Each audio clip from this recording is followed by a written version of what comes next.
We are covering a wrestling show on this channel for the first time in what feels like ages. Bad Blood '04 was our last. Well, it was me and you's last one. I don't know if you and Christian did one after that, but it's been a minute since we've covered a wrestling show. We got this one coming up, and then like I said, the last time we did a show together, me and you, we did Bad Blood '04. We said that since our last show was Bad Blood '04, after WrestleMania 17, we were going to do the Road to Vengeance '04. So that's every Raw after Bad Blood '04, all the way into Vengeance '04. That's going to be the next show we cover. But today, as I just said, we are covering this show right here, WrestleMania 17. One of the rarest DVDs right here. This was picked by Tro. So tell us the story. Tell us why you picked this when you did. You mean back in March? That's, Back in March when I picked it, because I was like, oh, we haven't reviewed WrestleMania 17 yet. Hey, it's WrestleMania season. Let's. And now we're gonna review it for SummerSlam season. let me get the link in first. Hold on. I haven't linked it yet. I should have did this minutes ago. But haven't done it yet. And pay no mind to my changing lights. I am watching. Yes, please do not tell me. See, I'm not watching the Mets. Oh, you're not. Oh, okay. I'm watching CBS, waiting for Big Brother, and they're just talking about some old guy who's deciding he doesn't want to run anymore. Strange. I thought old people like to run. Okay,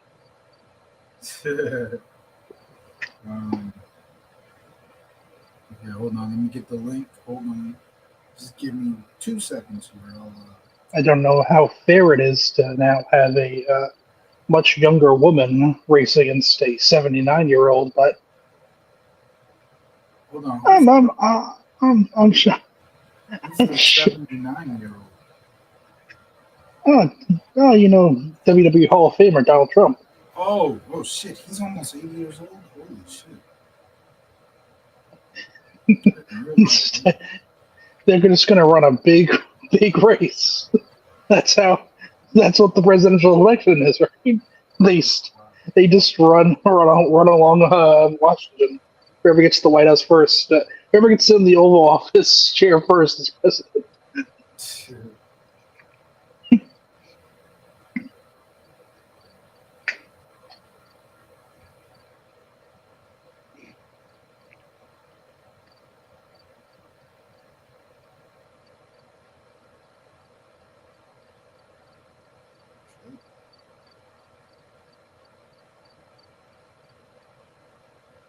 Share the link and post.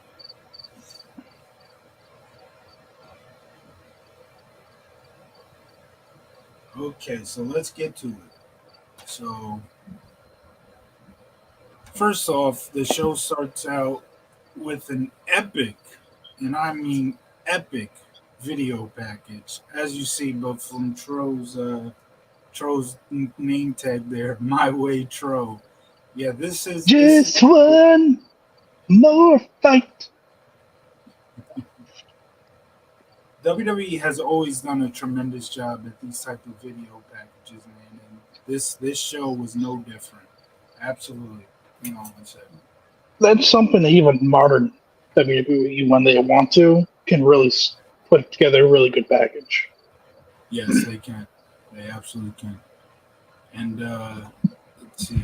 They open the show with Paul Heyman and Jim Ross. Obviously, this was right after the cat got fired, and so Jerry Lawler said, "Well, if she's gone, I'm gone."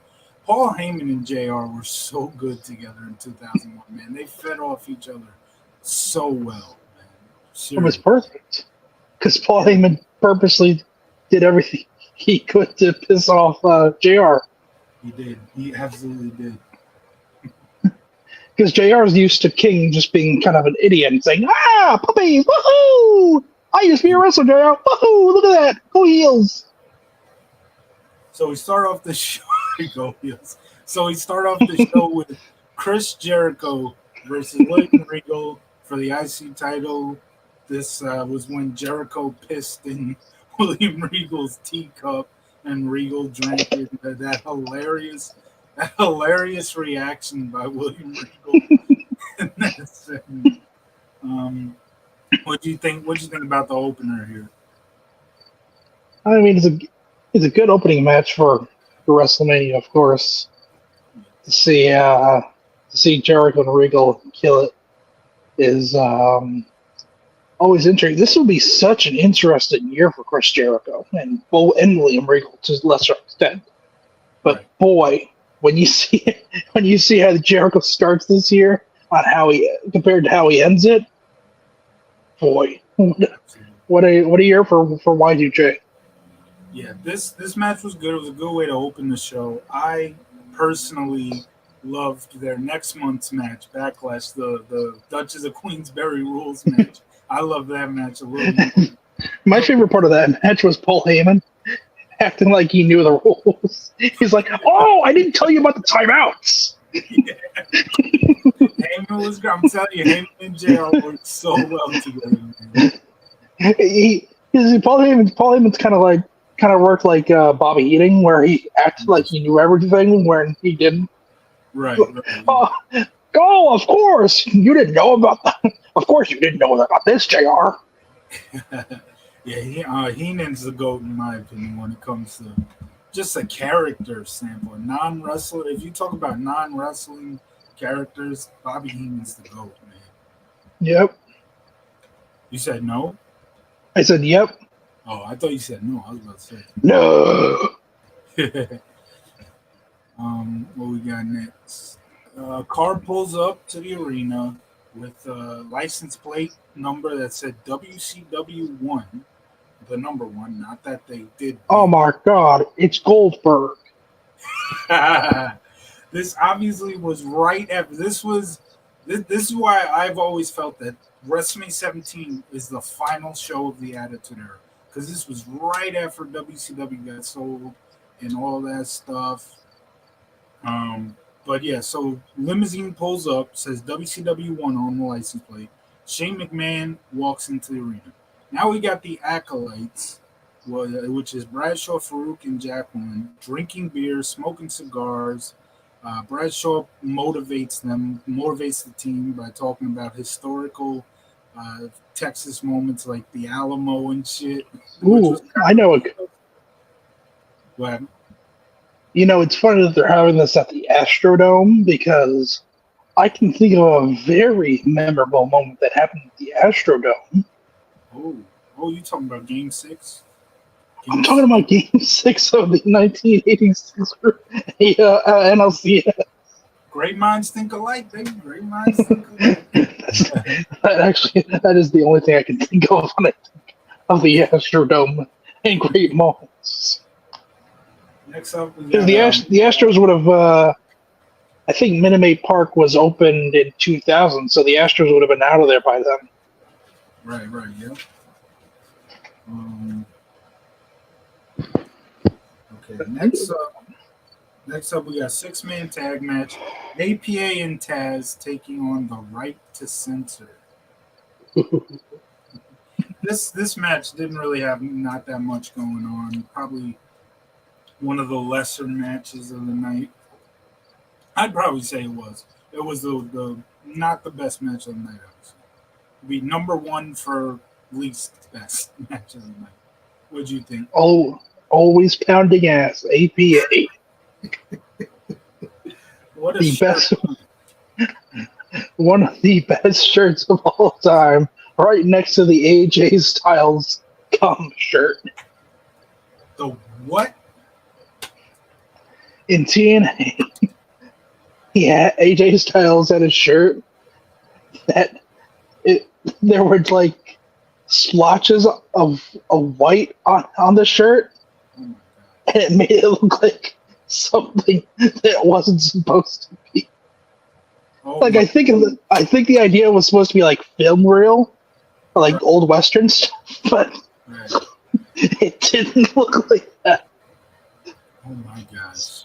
But So you can have your always pounding ass shirt, take that shit off, put on the HA Styles spooch. okay, so backstage we got this was a really good backstage segment here. We have Trish Stratus wheeling around Linda McMahon in her wheelchair, which obviously Vince in the storyline, Mr. McMahon was drugging her up here. Stephanie McMahon showed up, and she essentially tells, oh, she tells her mom, "I'll see her out there," and she'll, yeah, that's essentially what happens. I'm reading this off in fucking on internet for the segments. Anyway, hardcore title, Raven, Kane, and Big Show. This was a really good match. I This is one of my favorite parts about the Attitude Era was the hardcore matches, and this one no different. They went all over the Astrodome. I think Kane threw Raven through glass at one point. Yeah, this was really good. I enjoyed this match. What did you think about it? So do you know about the story of how they almost ruined the whole show? Oh, you mean Tommy Dreamer? No. We're not even up to Dreamer. I'm talking about this hardcore match. What did they do So that? when they were driving on the golf cart in the backstage area, Oh, they almost disconnected the wire to the whole feed. I knew. I So, knew. Once you said that, I knew that's what you were going to say. I've never heard the story, but I figured. Do you know in the 2003 Survivor Series when they did the ambulance match? You remember that Shane and Kane yeah, ambulance match? There was it was something similar, although it clearly wasn't the home feed because it didn't cut the whole pay per view off. But yeah. they were backstage, brawling backstage, and I guess somehow they cut off. I think Shane McMahon like stepped on a wire that cut off the camera they were using backstage, so they had to cut back to the camera in the arena. I just picture that happening at WrestleMania, Oh my and pictures like, no, I would have. Kane's like, you stupid fuck. god! Vince comes out, God damn it, Johnny Polo, this is your fault. All right, European title. Late great Eddie Guerrero, late great Test. Rest in peace to both of them. This is a solid match. What did you think about it? Nothing too special, but what did you think? Man, it's hard. It's hard to see this type of Eddie Guerrero because this is before. This is right around the time where I think he get fired for Yes. doing too much drugs, and then he lost his wife and stuff. Got his life back on track, thankfully. But I mean, look, Test never got, I think, the fair push that he got, and by the time that he did get big and jacked, it was in the revival of ECW, and he was disgusting. I mean, repulsively disgusting. Um, I would say I've said this before. The one time where I really feel like they could have done something with him where they didn't was after the invasion angle when he won the immunity battle royal at Survivor Series. Yeah. Like after he won that, they did nothing with the whole immunity thing. It's like that battle royal should have never even happened because they never ran with that. Never like have Tess go around just bullying everybody and being like, "Can't fire me, can't fire me. Why would I?" Yeah. That's something. That's something they could have did with the Un-Americans. And while Tess is running around with the Un-Americans, he could be doing some of the craziest shit to people and hey, you can't fire me. And then in the end, one of the biggest feuds for the Un-Americans was Undertaker. Tess and Undertaker face each other at SummerSlam. You can have that be like the big moment where the 1 year expires and Undertaker just beats the living shit out of Tess on like a Raw or something. Yeah, but that would have been that would have had to wait for November for that though. Yeah.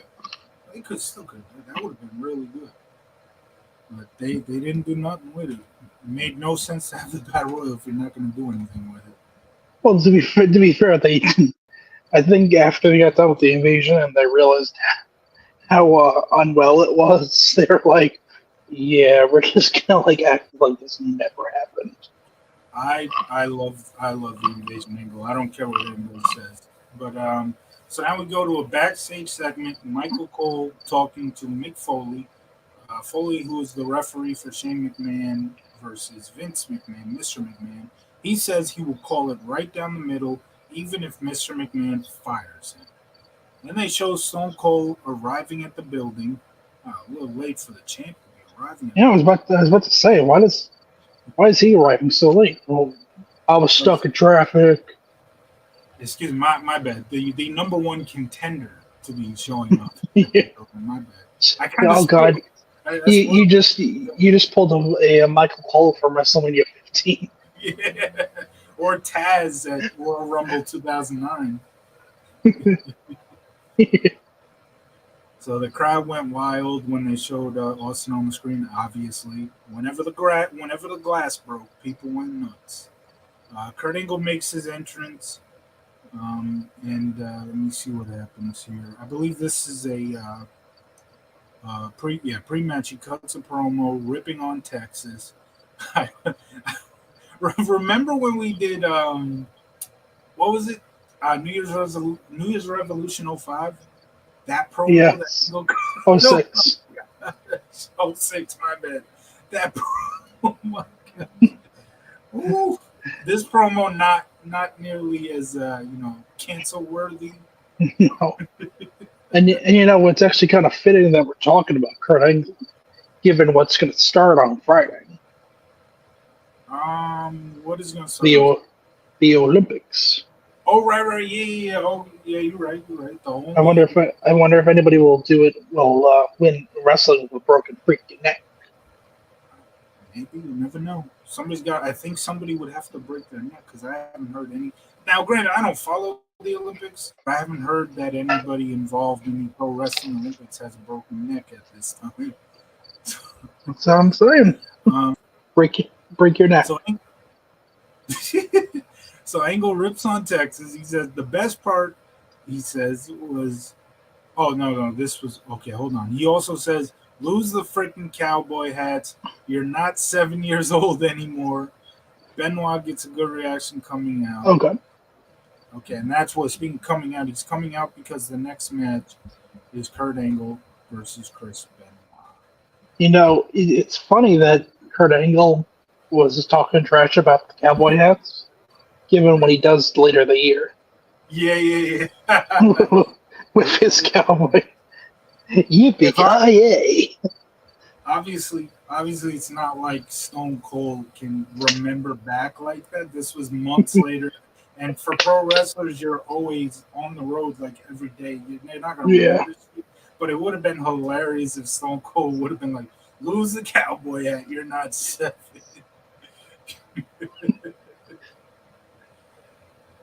So anyway, the internet went nuts for this one. Kurt Angle, Chris Benoit in a technical wrestling match, and I would say this was a good match. Like I said, I don't hate technical wrestling, but again, it's not the be all end all for me. What did you think about Angle and Benoit here? I mean, it's Angle and Benoit. I mean, what more could you really ask for? They always had that great chemistry, and they didn't wrestle as much in 01 and 01 between each other. They had their rematch at Backlash, which was very good too. But I think their best matches were yet to come, like in 02 and 03. Oh, I love their Unforgiven 02 match. Unforgiven 02 is such an underrated pay-per-view, man. I love that show. The 6-man at the beginning was so freaking awesome. And then, Angle and Benoit had a solid match. And everybody, of course, loves the Royal Rumble 03 match, which that was really good, too. I would put, like you said, I would agree with you. I would put Unforgiven 02 over this, and I would put Royal Rumble 03 over this. Yeah, but by then, Kurt Angle was already Kurt Angle at this point is not as intense as he would be by then. Kurt Angle had not made his debut yet. Yeah, because once he loses the hair, he stops. Well, I guess it's kind of like post invasion is when he starts becoming a little bit more serious. Right. Everybody loves serious Kurt Angle. The Kurt Angle from his early years, when he was, willing to do not to say he wasn't willing to do comedy when he got serious, but the guy that was willing to do comedy was in angles like the Triple H Stephanie. I put that Kurt Angle over Perk Angle, as everybody likes to call him, and that includes the WWE version. I know Perk Angle's kind of like a TNA thing, but yeah, Yeah, I like they called him the Machine when he started getting series like that. They started calling him that in like '06. I put comedy Kurt Angle, which he wasn't all about comedy back then, but that was one that he was willing to do it. I put that guy over the Machine Kurt yeah. I mean, I feel like he just needs that character evolution, like because I think like the whole reason why he stopped being mostly comedy post invasion was because he was like, why the hell are you people still booing me after I just helped save the WWF? Angle. Right. He always forgot to mention like, oh, I joined the other side. Yeah, I screwed you exactly. guys. But he's like, I'm just so sick and tired of everyone just hating on me for no reason. So he started to be like, screw you guys, I'm gonna do this, I'm gonna do that, and then so on and so In a forth. in a way, the character is right. I mean, he did save him. Maybe in storyline wise, he did that. He turned on them because he knew what he was doing at the time. They've never necessarily said that, but that's what I've Yeah, always been under the but impression. the Rock the next night brought up like a good point because no one knew except for Vince that he was the mole for Right, WCW for them. right, okay, And the yeah, Rock said, "Yeah, but if WCW won, you would still be on top because then your right. side would have won, and nobody That's would have known that you're yeah. the mole." And then so he would have been, he would have, he would Yeah, have so been he was like, said, he was said no matter what. yeah, yeah, he would have been like, Mole, it wasn't me. I've been on your guys' side this whole time. Oh, yeah. Yeah, So now backstage, Regal is shown walking down the hallway, and he made his way to his office where Kamala, rest in peace, was standing on his table. This was funny. This was a very funny thing that they did here. Kamala doing his honor. I know why you're laughing. You're thinking of a different Kamala, but yeah, no. yes, I am. That's why like, she made her debut here. Also, what is the presidential candidate doing in WrestleMania 17? They they air clips of the WWE superstars at the Armed Forces at Fort Hood, Texas. Oh Bradshaw boy. was there. Bradshaw did some good. So Bradshaw is always that patriotic dude. He'll always be a part of these. Obviously, he's the guy who came up with the tribute to the troops. So yeah, of course he was Yeah. in Fort Hood. Bradshaw's like, how great is it to not be fighting in a war, guys? Well, am I right? USA. We're never going to go to war, folks. Don't you worry. We're not, don't Anyway, you love don't you love not being fighting in the Middle East, boys? Thank God we won't ever do that. so now we get a post match. We get a post match interview with Kurt Angle. It's Kevin Kelly as the interviewer. Angle says he doesn't respect Benoit. Benoit attacks him from behind, puts him in the But crossface. Angle taps out, and obviously this is building up to the ultimate submission match at Backlash. Which, by the way, you did say they won. Not only you mentioned Backlash, but they also had a ladder match at Judgment Day, which was because you yeah, remember Benoit steals the medals. He like puts them in his pants, and Angle retrieves them, and he kisses them. He's like, "Wait a minute, what? What did I just? Oh, like that funny little segment." But yeah, they had that ladder match at Judgment Day for the medals. So they did a pretty much 3 matches, 3 straight pay per views. That's pretty much the type of run a long feud gets. So now we yeah. get And a then video. Go ahead.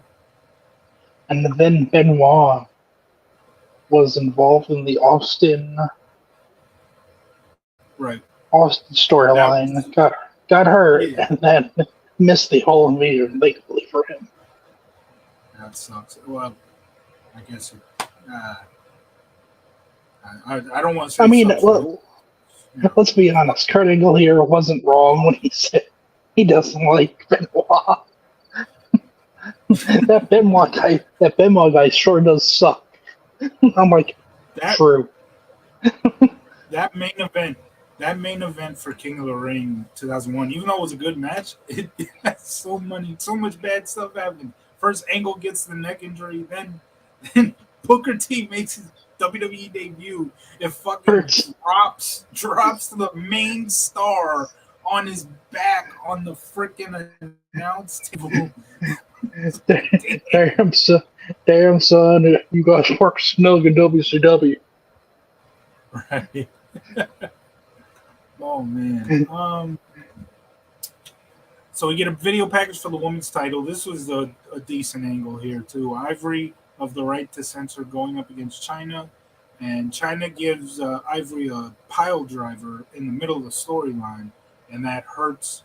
Or excuse me, China was the one that got the pile driver, right? Yeah, China got the Yeah, pile yeah. driver, and That's how they from explain that Ivory, she's doing this. yeah, the person who I'm reading this did not write it correctly. Oh no, yes, he did. Okay, I see it now. Yeah, RTC gave China a pile driver. I misread it. It's not the person. But anyway, Yeah, yeah. So China gets the pile driver. She gets the neck injury, and they do a segment like right before WrestleMania where after China gets interviewed and she's in her neck brace and she's all emotional, they do a segment where Ivory makes fun of that whole interview and she's in her neck brace. That was really good. That, of course, leads to China versus Ivory for the women's title. This is an okay match. You know, China gets her revenge the way it should be. I'm not gonna sit here and say it was better than most of the matches on this show because this show was really damn good. But there's people who say this was probably the worst match on the show. I don't think it is. I still think that it got a good angle. It ended the way it was supposed to, right? Ivory gets revenge. Excuse me, China gets revenge on the RTC, takes the title away from Ivory. So it was a good match. The 6-man tag was just filler. It felt like it was just there to yeah, be there, and that's why I said that's the worst match of the night in my opinion. China Ivory was good for what it was. What did you think? yeah. It's funny how they have China coming back from a neck injury right after Austin came back from a neck injury. Yeah, and right And before she's, Benoit was leaving with an injury. yeah, what's up with WWE and getting fucking neck injuries at this point? But no, she's like, I beat Austin's time, mother. Just a few I'm okay. just a few months before this, they did a concussion angle to build up the Dudleys and Edge and Christian at Royal Rumble. Yeah, They ain't doing an angle like that today. I'll tell you no, I got CTE, so that. Obviously, that, back then, nobody really knew that much about no, CTE, so that's why that angle. no. We weren't as civilized back then. Back then, we thought if we can just keep on hitting each other in the head with weapons, it'd be perfectly okay with our heads. But that's okay because back in the 50s, we thought if we smoked fucking tar, it'd be okay for our lungs. Tro was around in the 50s. That's why he said we. Of course, of course, I am endless age. Tro's a vampire. You just call him Angel. Call me Kevin Thorne. Kevin Thorne. And so we got Jonathan Coachman. Oh, this was not okay. So this was not on the DVD, nor is it on Peacock or the network. We have a former Met Alert here. Do you know this? I do not. Okay, so Jonathan Coachman talks to Jeff Bagwell and former Met No. Alert former meddler, Moises Alou of the Houston Astros. Wow. Voices of Lou, ex-Bo legend. the man who essentially made Bartman the enemy in Chicago Yes. because of his reaction, which I find so funny about that play is that not only did Moises Alou was the one trying to catch it, but Luis Castillo was the one who hit it, and then in 2007 they were teammates on the Mets. Yeah, the funny thing about Moises Alou is that no one really remembers him except for Steve Bartman's catch. And the He fact was a that damn good hitter, though. He was a damn he good was good, but he also almost had a chant that no one could really get behind. It was supposed to be Alou, and no one did it. He also, still to this day, has the best hitting streak in franchise history. While the whole team was falling apart in September of '07, Alou went on a 30-game hit streak that Wilson Ramos nearly tied back in 2019, but his ended at 26. But It's yeah, gonna be it's gonna take a random ass Met to break it. That's what it takes. Tyrone Taylor's gonna break the record. Don't you worry. oh my gosh. If it happens, we gotta clip that. If it You know, actually, it's actually a funny thought. Like that Moises Alou is having a good 2007 September as the team is falling apart. He's just like, "Hey guys, let's fucking go." Tom Glavine blows the fucking lead. Hey, don't worry, no worry, I'll pick you guys up. Let's go. I'm Moises Alou. so I guess I'm gonna look for that on YouTube. I want to see that. If we got a former Met on WrestleMania 17, and I'm just finding that out now. Damn. When you first said Jeff Bagwell, I'm like, was he a Met? No. The 2000s were a really weird time for the Mets. I wouldn't be surprised.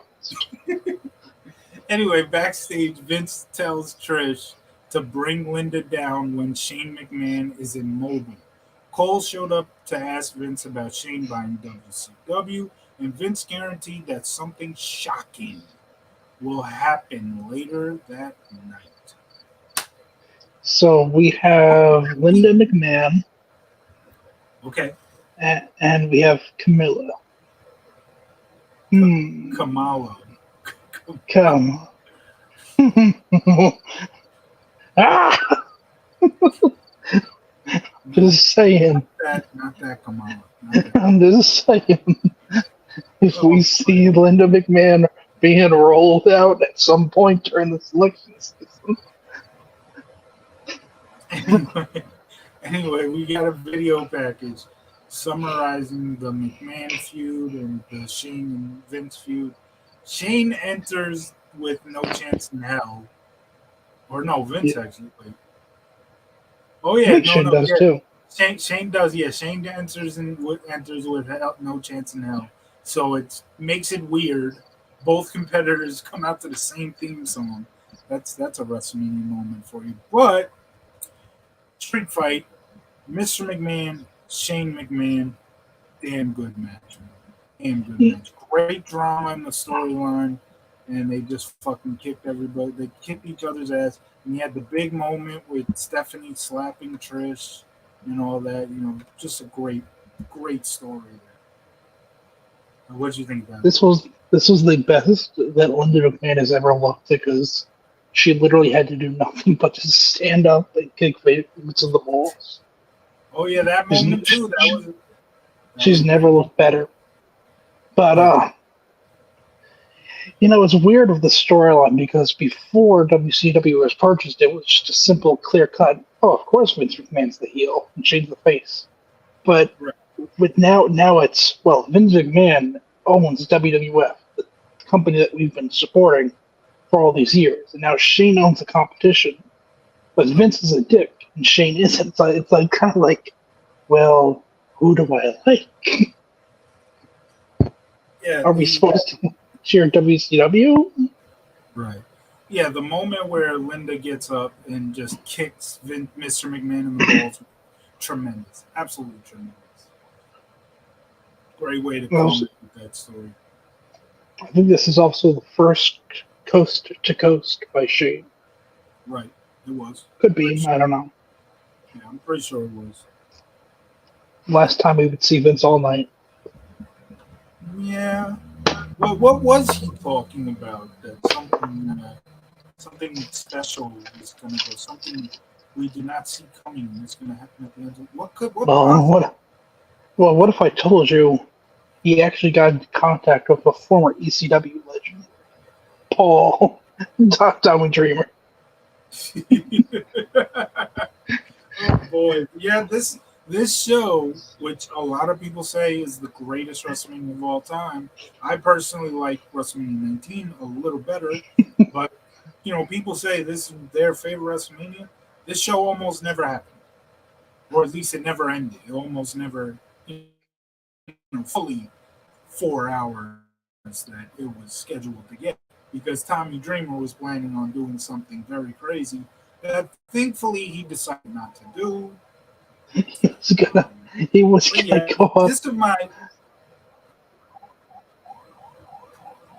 Go ahead. He's going to He what? was gonna go. He was gonna go up behind Paul Heyman with a gun and shoot him in the back of the head. Now he never said when he was gonna do this, but could you imagine the end of the show? Paul Heyman, Oh my gosh! he's shaking. He's shaking hands with the dog. Oh Paul, my gosh! Oh my Paul, gosh! Paul, See, what the hell, Paul? I don't even know how how. Well, first off, obviously, if they're gonna stay on the air and have Jr. announce it like they did with with Owen Hart, it obviously wouldn't be at the announce table because the announce table would be a pool of blood. It'd be a fucking crime scene.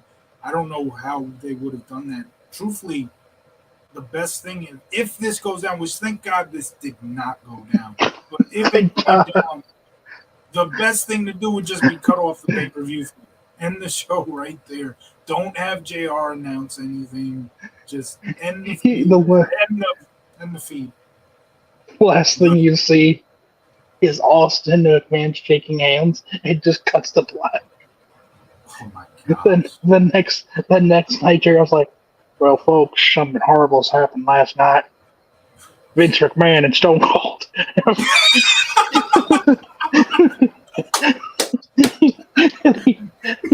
Vince McMahon and Stone Cold have shook hands. Also, Paul Heyman got his brains blown out. Oh my gosh. It's a good thing. It's a good thing we can joke about it because it did not happen. But thank God. I mean, Tommy Dreamer would have ended 2 lives that night, at least 2. We don't know if he Well, yeah, would have I think the plan was for him to kill himself to kill himself. Yeah. afterwards. Yeah, at that But point, you never even know what would have happened if he shoots the bullet. What if he misses and it hits more people? he misses. He hits Vince. Oh Oh my! no! What the fuck? If he hits Vince, it would have been on the camera. It would have been on camera. That's crazy. Oh my Vince McMahon, right as Vince is about to hand Austin the chair, he just gets shot. Good job. Good. We do not know what Austin was going to do with that chair. Oh my God. So, getting back to the review, we got Kevin Kelly talking to Matt and Jeff Hardy at Axis. This is a pre-tape from Axis, and Good access. they say they put it all on the line and they go into the match as if it was their last match. Oh yeah, this was talking about TLC 2, right? I loved WrestleMania Access. Like even the old way they had it. I like Oh seeing yeah. this kind of stuff. I've never been to one, but some of the ones that they did in the early 2000s, from what I've seen, looked awesome. The one that they did this year where they changed it all up was pretty cool. Hmm. It was So pretty neat. a lot of people, a lot of people pick this as their match of the night. Some people have this as their match of the year. I personally have it as neither. My match of the night is coming up later. I will say what that is when we get there. My match of the year for 2001, my opinion, was at the prior month's show, No Way Out 2001, the Three Stages of Hell match between Austin and Triple H. Great storyline build up, and they just fucking killed each other in that match. And the match I'm talking about is TLC 2, right? This is supposed to be TLC 2 because SummerSlam 2000 was TLC 1. Even though technically WrestleMania 2000 was TLC 1, they just called it, what the hell they call Triangular Ladder Match. Such a weird name. Just it's such a weird name, Triangular Ladder Match. Why they didn't call it TLC back then is beyond me, but He didn't think of it. somebody said, "Hey, I got a better name for this triangular ladder match thing. Let's just call it TLC: Tables, Ladders, and Chairs." That sounds good. So, Tables, ladders, and chairs. Oh my. Tables, and ladders, and chairs. Oh my. so TLC 2 is up next. Edge and Christian, the Hardys, the Dudleys. Only one pair of tag teams are brothers, but in storyline, everybody's brothers here. I guess Dudleys are half brothers, obviously. Yeah. Edge and Christian, true brothers. Hey, they grew up together in Canada. They've Oh known yeah, each other they're obviously brothers then. yeah, they've known each other their whole lives. They have to be brothers, right? Of course. The match That's how itself it works. was really good. It was better than the triangular ladder match. I'd even say it was better than SummerSlam. Both of those matches were good too, but they stepped it up here. The spear by Edge, oh my gosh, that was crazy. And Devon, he's was it Devon? No, it was Jeff. Okay, Who's Jeff? I'm thinking back to Edge's book where Edge talks about these ladder matches. He always talks about how Devon's like afraid of heights. He was. Devon had to do all these ladder matches, all these matches where he climbed ladders and he's afraid of heights. My goodness. I feel for Devon. But yeah, that spear off the ladder was nuts, man. And What it basically was apparently it was just like Edge DDTing himself from way high. Oh yeah, it was. Because he landed head first basically. He did. He knocked himself out. He said it in the book. Meanwhile, Jeff's like, man, that was crazy.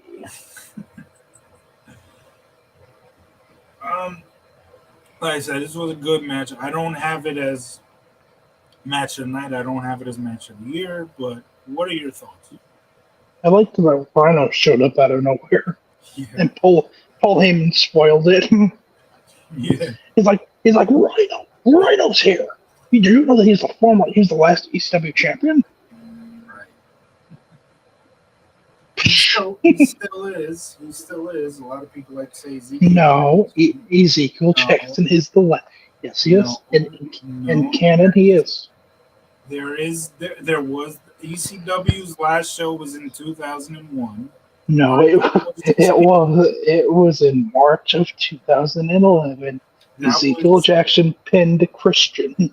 That was an Extreme Rules match. That was a WWE show called ECW. No. He's the official ECW. Big Show is an ECW champion.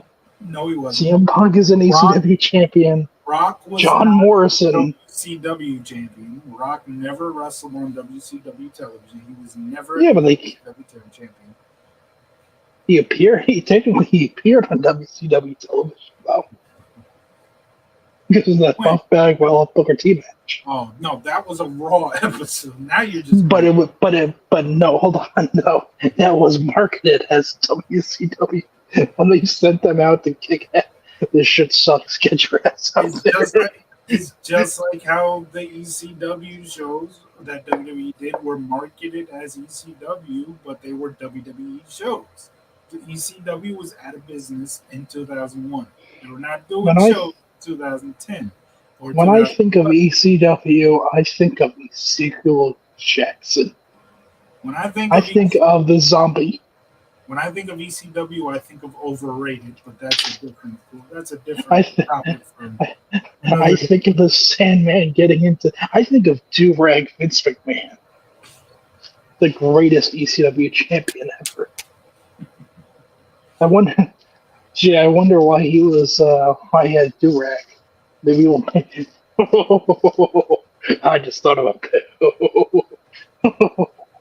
Oh, the wheels are turning in my head.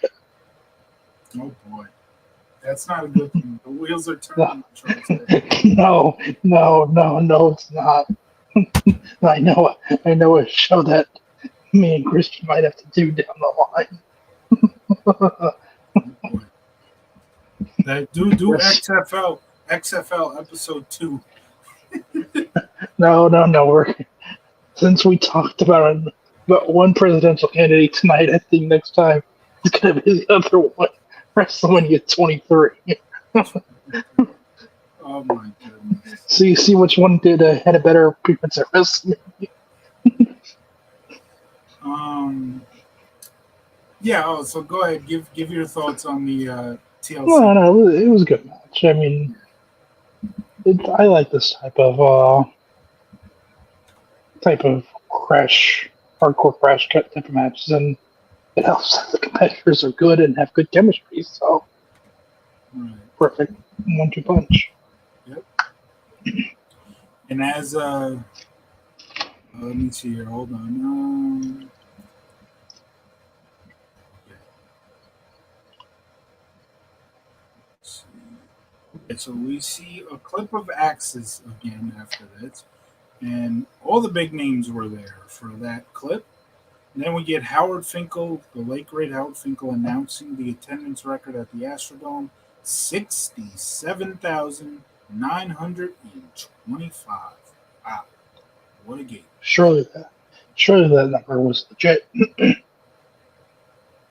Next thing, speaking of late greats, Bobby Heenan and Mean Gene Oakland come out for the gimmick battle royal, and I'll never forget Bobby Heenan saying by the time the Iron Sheik gets to the ring, it'll be what, WrestleMania 35?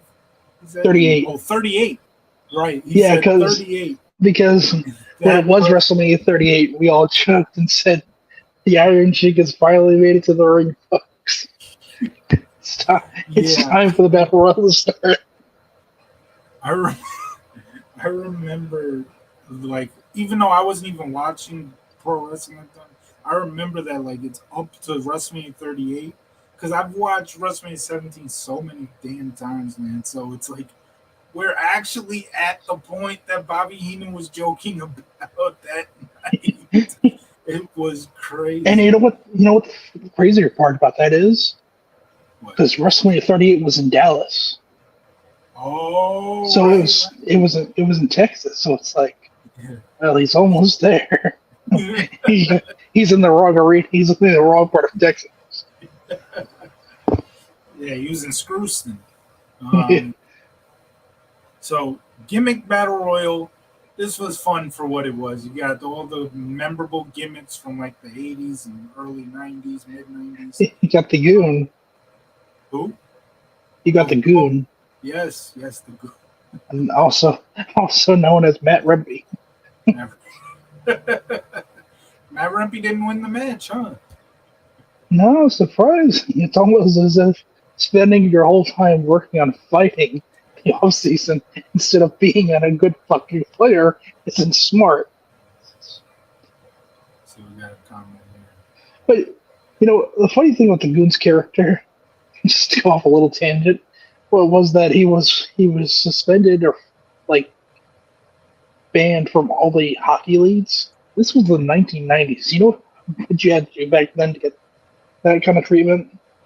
Oh, you saying that the goon was that was his Yeah, like I mean, fuck, we had Dale Hunter out there fucking killing people. What the fuck did the Goon do? We do not mention that name on this channel. Do not mention that name on this channel. We got fucking players stabbing each other. What the hell did the Goon do? That was so bad. Thomas, I believe I'm going to butcher this last name, but Thomas Chipapazzi. Who is your favorite puncher of all time? For me, it's Razor Ramon, Jake the Snake.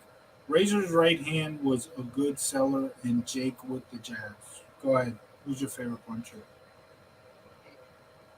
Do you even think about this question? I sometimes do, like whenever I sometimes do think of like straight. Undertaker tended to have decent fast strikes, but I don't know if I'd say he was the best at it. Right. See, I'm sorry. We appreciate the comment, but I don't think about stuff like that. I really don't. Like who the best puncher is. I'm sorry. I don't think about that. So Gimmick Battle Royal. Did we? Did you give your thoughts on that? I liked. Overall, I did enjoy it. It was. We had Bruce Pritchard. We had Jim Cornette. We didn't have Kamala, did we? Kamala was in this match here. He was okay. God. That's why he was at the show. That's why he was. I was about to say, that's what I was saying. I was like, why would they have him in the back but not at the Battle Royal? I think Tugboat was supposed to be Hakeem. But he didn't fit into his outfit, so he quickly just put on the tugboat stuff.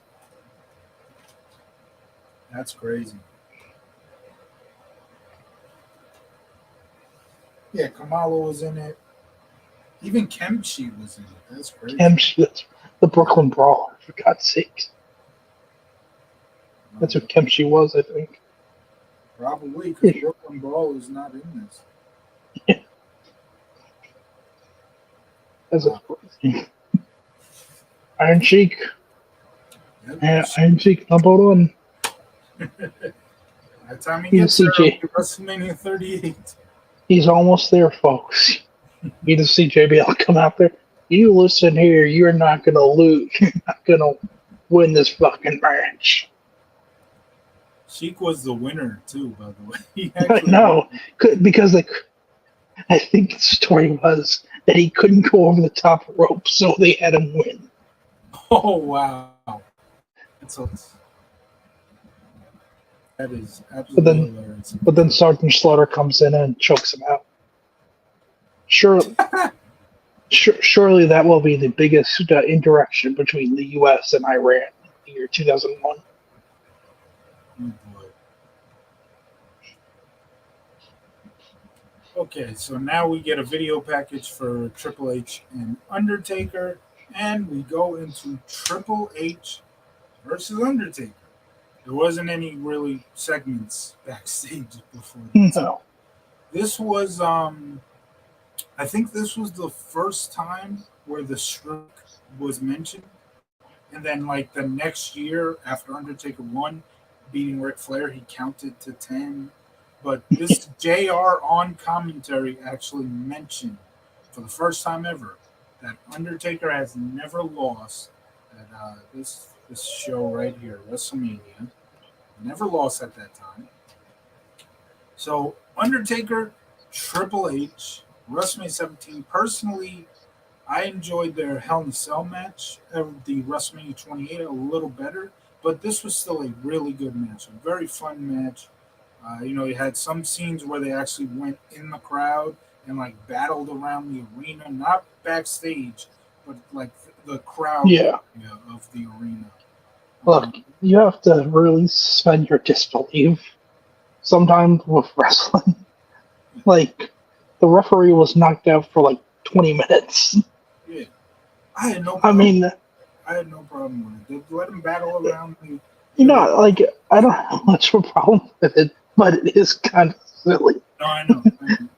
But wasn't he knocked out by like a hammer or something? Like Triple H brought in the hammer He, under. he might have hit him with the sledgehammer, but if he hit him with the sledgehammer, the first thing you do is throw a DQ when you wake up. Yeah. Not be like, oh my god, I'm out cold for 25 minutes. I mean, that referee had the freaking easiest paycheck of the year. He Yeah. just had to lay down on the mat for 20 minutes. Sometimes it's not in on WWE television. It's crazy to watch the refs get knocked out, but in the video games back then, like this was before Shut Your Mouth came out. But like a game like Shut Your Mouth, here comes games like that. You can just boot the ref as he's counting, just step on him, Yeah. and he's knocked out Yep. for a good 3 minutes, or at least it feels like 3 minutes. Ref bumps can be pretty funny. What were your thoughts on Undertaker Triple H one in terms of the WrestleMania matches?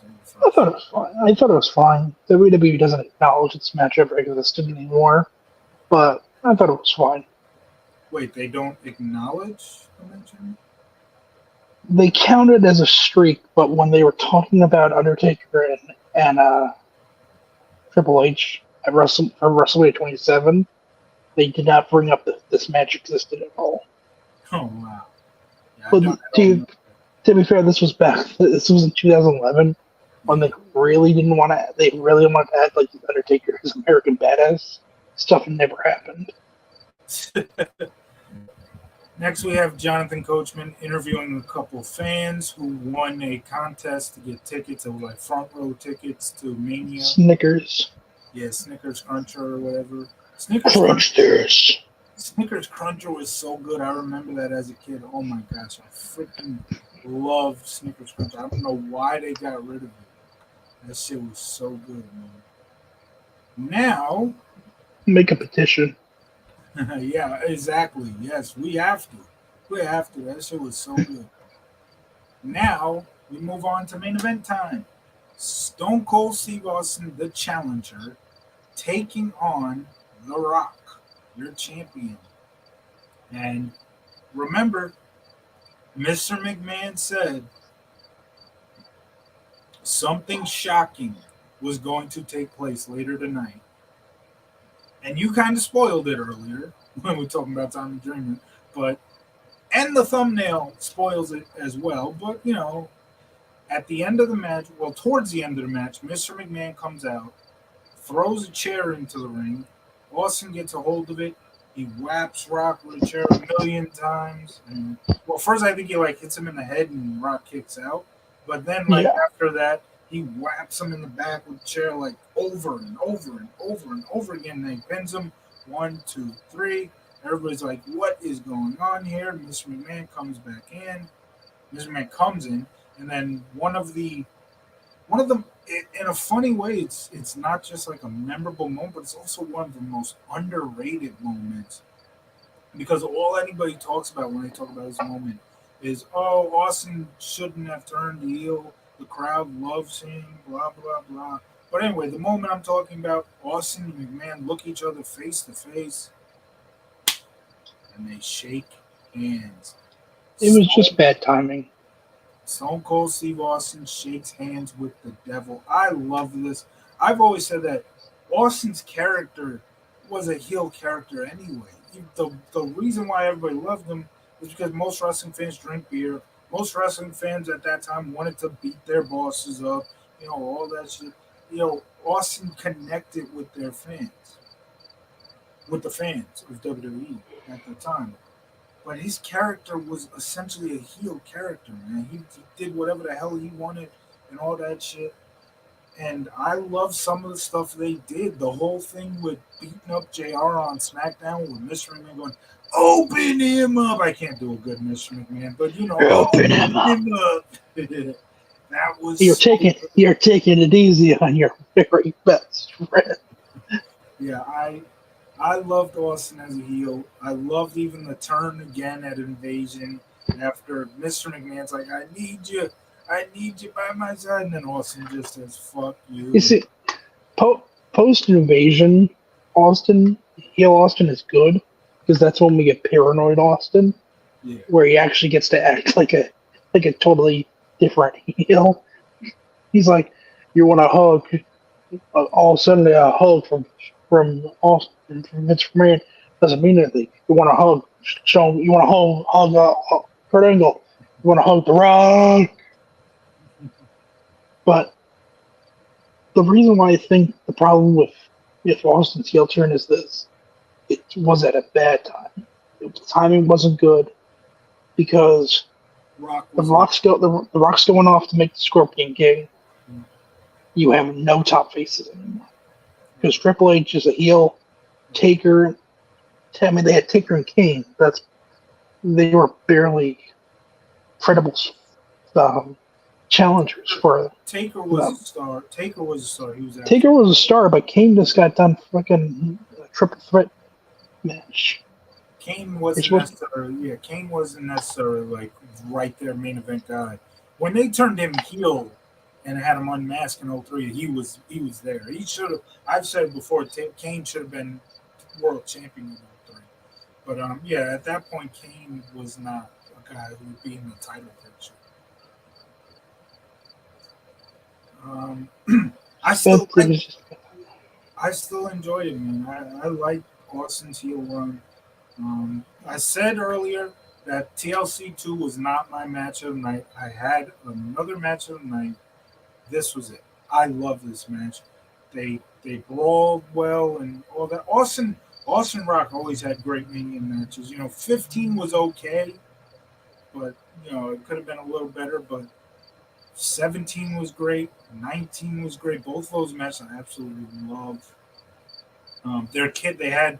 So Rock, as you said, Rock was going away. Rock had a cage match with Austin the very next night on Raw. That's where Two Men Power Trip debuted, and Rock went away for movies and didn't come back until the summertime when they did the whole, is he going to join the Alliance? Yeah. Is he coming to WWE? Yeah. What were your thoughts on Austin Rock 2? I thought overall it was a good match. Yeah, it was. And it's interesting how throughout the whole year, the overarching storyline is, at the end of the day, Austin versus The Rock. Because of the Royal Rumble, it was, Austin and Rock are showing up, staring down each other in the Rumble match. Yeah. Then at WrestleMania, they wrestle each other. At SummerSlam, Rock's wrestling for the world title, WCW title. Austin's doing his own thing. And at Survivor Series, it's them. It's them as the last two, representing WCW and WWF.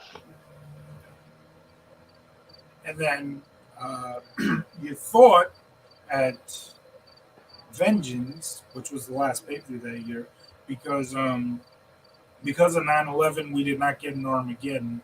They felt that was not the best title for a pay-per-view coming on. Instead, Vengeance is. We're just going to bring out the Iron Sheik and kick his ass for 2 hours. we got a Vengeance in December of 01, and then January, February, March, April, May, June, July, literally 7 months later, Vengeance. We really wanted Vengeance. What can we say? But at Vengeance, everybody thought it was going to end up being Austin and Rock in the main event for the Undisputed title. And then, of course, it ends up being instead Jericho beats Rock and Austin for the title in the same night. Of course. Yeah. But yeah, I really loved this match. What's your match of the night in your opinion? I think my match of the night is gonna be. It's probably gonna be Austin Rock, just for the implications of everything with it. Okay. And Austin before the match in the interviews, he's like, "Rock, I need this title more than I've ever needed before. I will do anything it takes to win this title." Right. And so even sell his soul to Vince McMahon if it really needs to. Yeah, he was building it up essentially right there by saying he'd do whatever it takes, and he literally did whatever it takes. He joined his arch enemy, Mr. McMahon, to win the title. Overall, out of 10, how do you grade the show? 9. I give it 10 out of 10. Like I said, it is my second favorite Mania behind only WrestleMania 19. So we are both in agreement that this was a phenomenal show.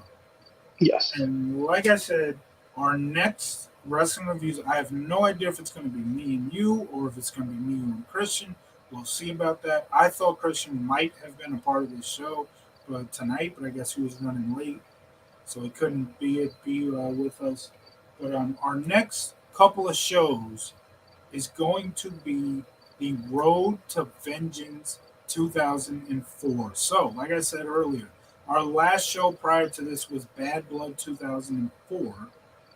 So I decided, well, since we're reviewing Bad Blood 04, let's keep moving on the Raw side, obviously, because Bad Blood 04 was a Raw only pay per view. Yeah. And the next pay per view after that, Vengeance, is a Raw only pay per view, not counting Great American Bash 04, which was later that month, the same month as Bad Blood 04. Yeah. Great American Bash 04 is actually the second pay per view I ever ordered, and I cannot believe the 20th anniversary of that pay per view just happened recently. I love that show. But what we're going to do is so we did Bad Blood 04, and now what we're going to do is starting with the Raw after Bad Blood 04. That was the very next night. That's going to be our next review. And then from then on there, we're going to go Raw for all the Raws after, all the way to Vengeance 04, and then we will review Vengeance 04. We promised that. We promised that way back in, when did we review Bad Blood 04? That was like shortly after I got back home, so it had to be March, maybe April. Hopefully one of the Raws happens at Nassau Coliseum or MSG, so we have fun with that. I'm not sure. I don't remember if it did. Probably not. No. The one thing that happens, the big moment that happens on that Raw episode, the one that we're going to do next, was Kane went on a rampage, because if you remember Bad Blood 04, Kane lost. He was the number one contender to Benoit. Benoit beat him for the title, to retain the title. So Kane was pissed. I think the story was Kane wanted a rematch. So he went to Bischoff. He didn't get it. Bischoff said, back of the line, buddy. So Kane got pissed, and there was a few seconds later, it was Triple H and Shawn Michaels essentially saying, that's it, the feud's over, we killed each other in Hell in a Cell, let's squash it. And as that's happening, Kane comes out, puts a beating on Shawn Michaels, puts the chair on his neck, and stomps down on that chair. So that's the show we are covering next. When do you want to do that? I'm free right now, so when do you want to do that? I'm good whenever. We can do it tomorrow. We can do it the next day. Whenever you're looking at. I'm down to Whenever. do it tomorrow. Sure. Okay, there you go. We're doing this tomorrow, baby. Raw. I'm not sure the date, but the date is gonna be put. I'm gonna put the stream up. Like How soon after was Great American Bash after Vengeance? No. After Bad Blood. After Bad Blood. Bad Blood had to be middle of June, and then Great American Bash was like June 28th, I think. June 28th. Well, no wonder Kane's pissed off. His father's being kidnapped by the Dudleys. Right. I'm not sure. I'd have to look. I'm not sure if that happened yet. But maybe it did. No wonder Kane's pissed. Tro with the storyline connection. There you go. I'm also remembering like the SmackDown that we did where Paul Bearer was kidnapped was some of the funniest shit we've ever done. Yeah, that was tremendous. Paul Bearer watching Buffy. Yeah, I remember Paul Bearer watching. This was after Buffy ended, so he had to have watched the DVDs. There was no Hulu back then, so he had to have watched the DVDs. Just the thought of the Dudleys just bringing him out everywhere, just tied up. Bring him to fucking Bodali's. Remember, we said that Paul Bearer was watching the Buffy series finale, and you did like a perfect voice for Paul Bearer, where Paul Bearer reacts to Anya's death on the show. Anya, no! My Anya, no! You see the Dudley boys just crying. Paul Heyman walks in. The fuck are you crying about? Like, Anya, they killed off Anya. Who the fuck is Anya? And as you hear a bullet almost hit Paul Heyman. Who the fuck keeps on trying to shoot me? 3 years later, Thomas Dreamer's like, I'm gonna do it now. Oh my god. He's been trying to kill him for 3 years. He just keeps on missing. He's such a bad shot.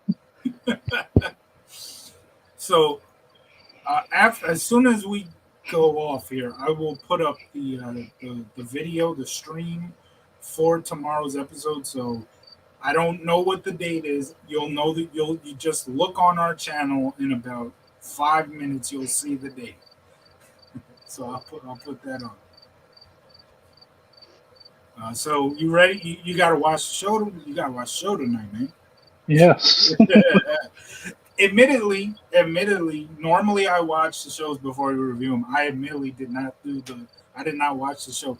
I've watched WrestleMania 17 so many times that I know what I can review it. You know, I know my thoughts on the matches. This show I'm obviously gonna have to watch either tonight or tomorrow. Obviously, I still have a baseball game to watch. Like I said, no spoilers. Yeah. No spoilers. Mike Piazza came out. Tommy Dreamer came out and shot. It's a big tragedy, Frank. You're gonna find out about it. That's the game right there. That's no spoilers on that. Subway Series, the most overrated series in all of sports. But anyway, not even close. Absolutely, they act like it's a rivalry when it's not. It is a rivalry. If you're not in the same division, you're not rival. It is we're in the same city, and we have to take Subways because it is. I don't care about their fans. It doesn't make it a rivalry. Their fans suck, but their misery brings me joy. But now we deal with Atlanta tomorrow. So tomorrow we will be doing the Raw after Bad Blood. I will probably watch that tomorrow before we do the show. If I maybe have time after watching the game, maybe I'll get to it. I don't know. But yeah, after that, we're just going to keep rolling for the Raws all the way up into Vengeance 04, and then we will review Vengeance 04. Do you have anything that you're thinking of that I would be a part of? You know, not any of the videos you do with Christian. Do you have anything a show you're thinking of reviewing? How